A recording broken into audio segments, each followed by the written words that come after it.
Saalbach Hinterglemm Ski Circus to ogromny ośrodek narciarski w Austrii w rejonie salzburskim.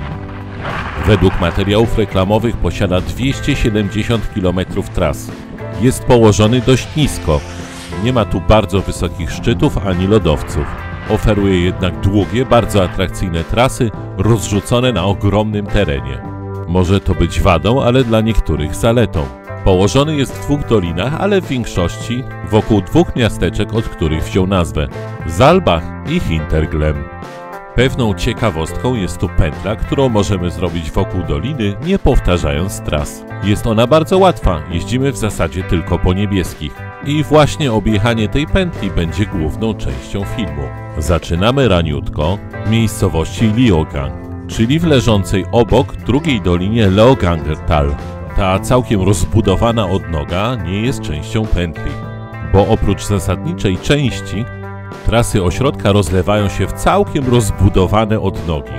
Tu na przykład ze szczytu Kleiner Asitz prowadzą dwa długie na 4-5 km zjazdy o różnicy poziomów przekraczającej kilometr. W zasadniczej części są niebieskie, ale mają też odnogi i warianty zarówno czerwone, ale nawet i czarne. Już rzut oka na numerację tras pokazuje, jak ogromny jest to ośrodek. Dla wygody w nawigacji podzielony został też na 9 stref oznaczonych literami alfabetu. Zresztą ogólnie oznaczenia tras i tablice informacyjne są tu bardzo czytelne i nawigacja po ośrodku nie jest trudna, nawet we mgle. Żegnamy się z doliną Leogang i przenosimy głębiej w stronę centrum ośrodka.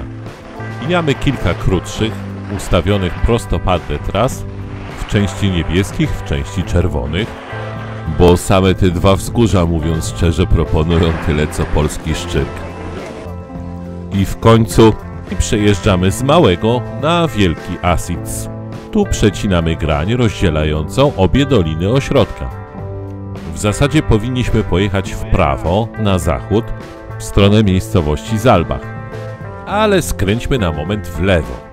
Znajduje się tutaj trasa numer 168. To bardzo długa niebieska, skąd nie można wrócić wyciągiem, ale można przejechać na drugą stronę do wyciągu ośrodka Zell am See. Niestety nie jest ona w pierwszej kolejności naśnieżania i bywa nieczynna.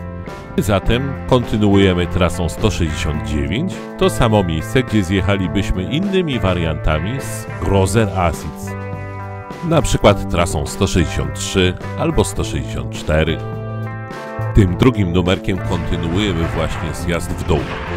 Po chwili docieramy do stacji pośredniej gondoli zdublowanej krzesełkami. I tu w zasadzie jesteśmy już na pętli wzmiankowanej na początku filmu. Wjeżdżamy na Winterkarkogel. Nie jest wysoki, ale wspominałem, że szczyty tu nie należą raczej do najwyższych.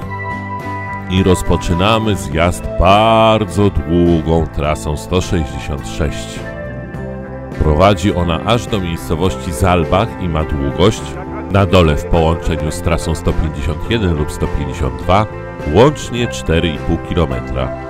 W dół zjeżdżamy ponad 850 metrów. No i właśnie ta trasa daje nam okazję, żeby powiedzieć parę słów o jednej z cech tego właśnie ośrodka. Posiada on naprawdę bardzo dużo świetnych tras. Jedne w Saalbach, inne w Hinterglemm, fajne harde czerwone w Fieberbrunn i łatwe długie niebieskie w Leogangu. A pomiędzy nimi wszystkimi musimy przemieszczać się takimi właśnie szlakami tranzytowymi. Sporo tu płaskich odcinków o charakterze nartostrad.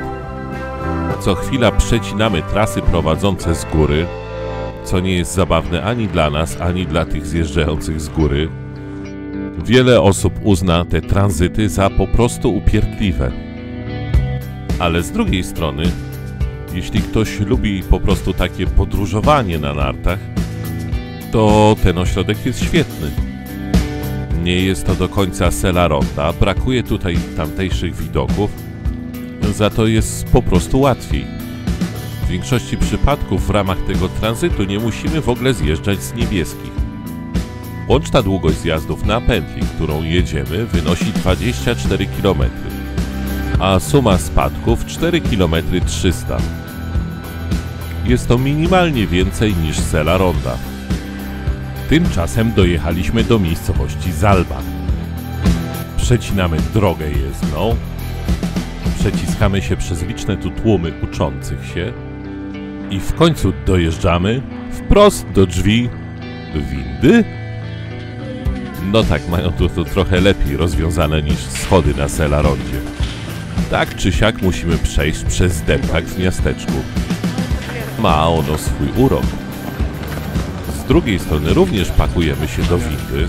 Są tu 3 całkiem obszerne i przechodzimy wprost do gondoli.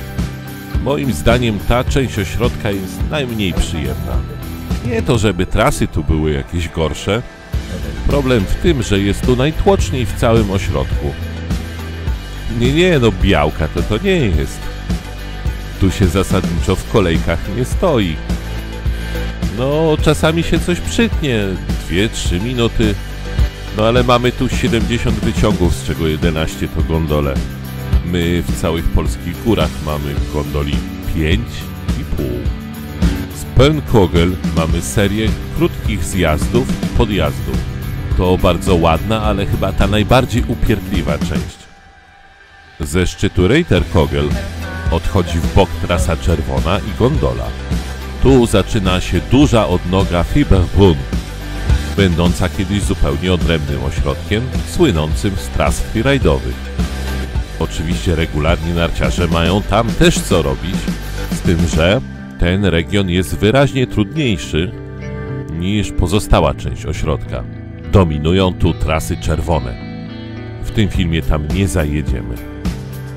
Wykorzystajmy chwilkę na parę słów o karnetach. Możemy oczywiście kupić karnet tylko do tego ośrodka. Jeśli jednak na nartach jesteśmy 5 dni, tydzień, warto rozważyć poszerzenie oferty i kupić tylko minimalnie droższy Alpine Kart. Uprawnia on też do jazdy w ośrodku w Zell am See, ale co chyba jeszcze ciekawsze, możemy wybrać jeden słoneczny dzień i spędzić go na lodowcu Kitzsteinhorn, któremu pewnie poświęcę osobny film.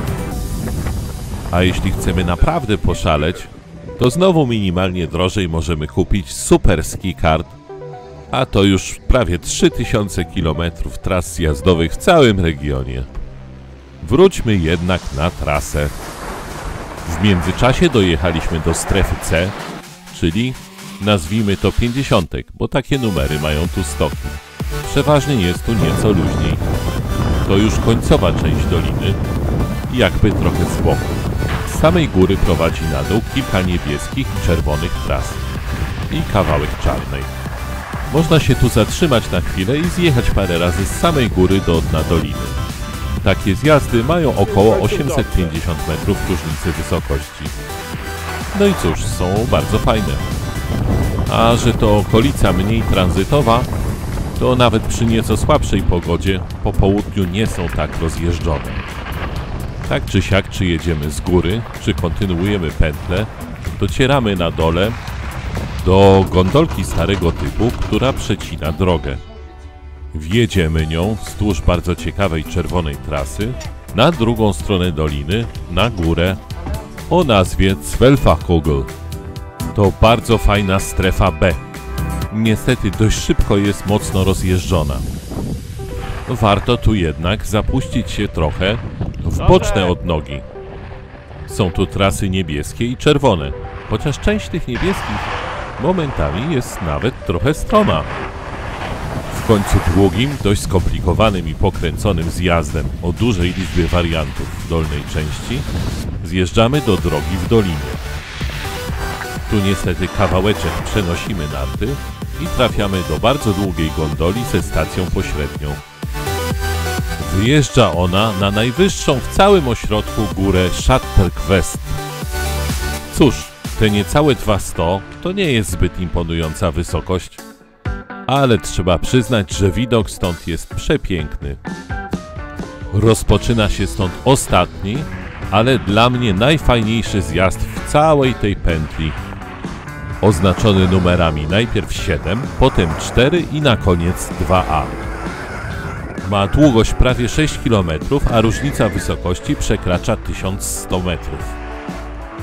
Jego trudność to niebieski, ale jest pewien haczyk, o czym za chwilę. Najpierw jedziemy w pięknej wysokogórskiej scenerii. Po lewej mijamy Czarną, na przełęczy skręcamy w prawo. Niżej stok zmienia się w trawers po jezdnej drodze i docieramy w rejon dolnej stacji wyciągu krzesełkowego. Jeszcze do niedawna był tu pewien problem. Nie można było przejechać na wprost, kawałek trzeba było podejść albo wjechać do góry wyciągiem. Ostatnio jednak coś poprawili i możemy po prostu jechać na wprost. Dalej trasa to taka typowa, łagodna, sympatyczna niebieska. Wije się spokojnie, momentami ma troszkę stromsze fragmenty, żeby potem przejść w łagodne pasaże. Tu dość istotna informacja. Ta trasa jest jednokierunkowa w tym sensie, że wzdłuż niej nie prowadzi żaden wyciąg. Innymi słowy, żeby dostać się z jej końca z powrotem na górę, trzeba objechać pół ośrodka. W końcu dojeżdżamy do miejsca, gdzie zawsze zbiera się tłumek. A dzieje się tak dlatego, że końcowe kilkaset metrów niespodziewanie stromieje. To bardzo fajna część stoku, ale wyraźnie trudniejsza. Być może zasługuje nawet na wycenę czerwoną. W każdym razie w cieplejsze dni po południu tworzą się tu potworne muldy. Trudno tu jednak wszystkim trafić rano, właśnie dlatego, że wzdłuż tej trasy nie prowadzi pod górę żaden wyciąg. Tak czy siak docieramy znowu do stacji dolnej gondoli, która dalej jedzie przez drogę. I z powrotem jesteśmy po północnej stronie doliny, a na stacji pośredniej zamykamy już całą pętlę. Jej pokonanie bez zwiedzania boków to jakieś 3–3,5 godziny. Na koniec kilka uwag praktycznych i coś na temat kuchni. Jak w każdym ośrodku praktycznie roi się tu od knajp i knajpek. Według informacji ośrodka jest ich tu około 60.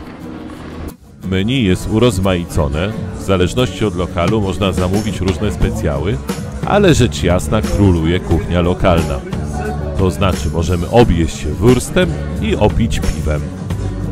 Możemy też dostać knedle w regularnej wersji obiadowej albo jako deser na słodko. O jednej rzeczy jednak warto pamiętać. W Austrii, podobnie jak w Niemczech, proces cyfryzacji idzie opornie. I wcale nie ma gwarancji, że nawet w dużym lokalu będziemy mogli zapłacić kartą. W większości oczywiście tak, ale trochę euro zawsze trzeba mieć przy sobie.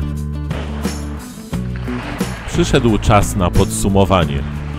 Saalbach-Hinterglemm to bardzo dobry ośrodek.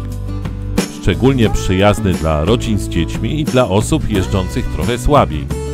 Oczywiście są tu trasy stromsze, olimpijskie, ale trzeba się też nastawić, że często położone są daleko od siebie i czekają nas pomiędzy nimi dłuższe podróże.